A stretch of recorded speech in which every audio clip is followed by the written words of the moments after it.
The Disney Plus original series The Mandalorian is a massive hit, and its fans have had about 1 million questions about the series' breakout star. We're not entirely sure what the deal with Baby Yoda is, but here's everything we know so far. Yoda's species is extremely mysterious. George Lucas famously never gave it a name, wishing the wizened Jedi Master to remain an enigma in as many ways as possible. One thing we do know, however, is that members of this race are not asexual, as illustrated by Star Wars Episode 1: The Phantom Menace. That film gave us a few fleeting glimpses of Yaddle, a female member of Yoda's species who was a member of the High Jedi Council and even assisted in the training of a young Qui-Gon Jinn. While The Mandalorian doesn't go out of its way to clue us in as to the gender of Baby Yoda, Dr. Pershing, an employee of the client, reveals the truth in the series' 3rd episode. I protected him. I protected him. If it wasn't for me, he would already be dead. And the little tyke is referred to as he several times in Episode 4, and Omira even calls him the Mandalorian's boy. So at least one mystery has been solved for sure. Baby Yoda's a baby boy.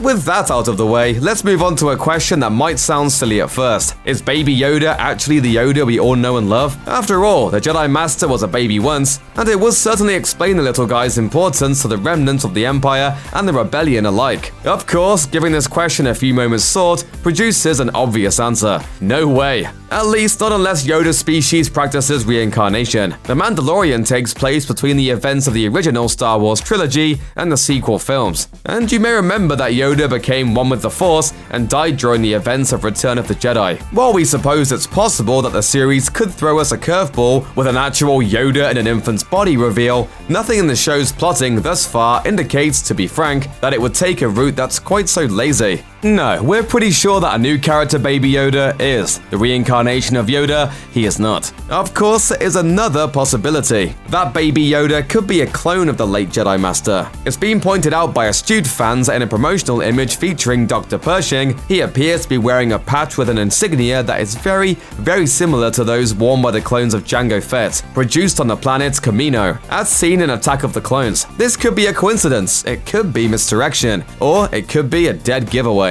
Of course, if the little dude isn't Yoda, this raises the question, what is his name? Yes, we can all be pretty sure that the internet would have initially named him Baby Yoda in any event, but it only continues to do so because we haven't been clued into what his real name is, have we? The answer? No, we have not. According to Dave Filoni, who directed the 1st and 5th episodes of The Mandalorian's 1st season, this is by design. Speaking with Entertainment Tonight, Filoni said, "We still want to keep a lot of things a mystery. We don't want to go around answering things and making them less special." Told that people were simply referring to the Tart as Baby Yoda for lack of anything else to call him, Filoni replied, quote, "That's fine, all part of the mystery." Well, that clears up nothing, but since we haven't even got official confirmation of the Mandalorian's name yet, we suppose that shouldn't be too surprising.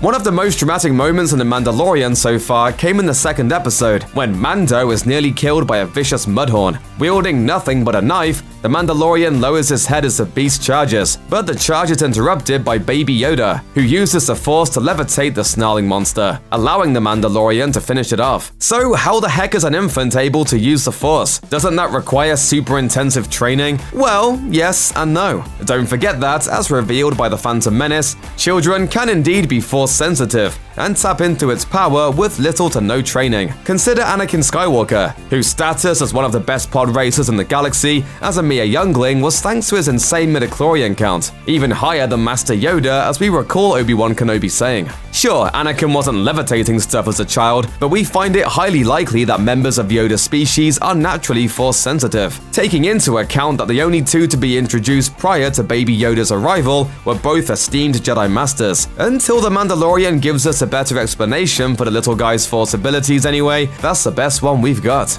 With the release of Star Wars Episode 9 The Rise of Skywalker swiftly approaching, fans have obviously taken to wondering if the cute and cuddly character's introduction in The Mandalorian is setting us up for an appearance in the Skywalker saga's conclusion. Since the series takes place sometime before the events of the sequel trilogy, it could be that by the time of the events of Rise of Skywalker, Baby Yoda would be, well, we're not sure. Kid Yoda?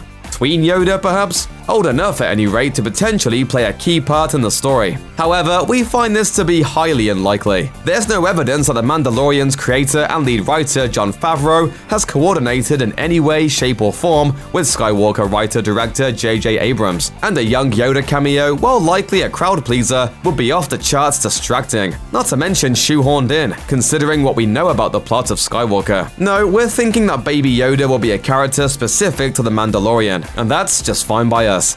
Check out one of our newest videos right here, plus even more Looper videos about The Mandalorian are coming soon. Subscribe to our YouTube channel and hit the bell so you don't miss a single one.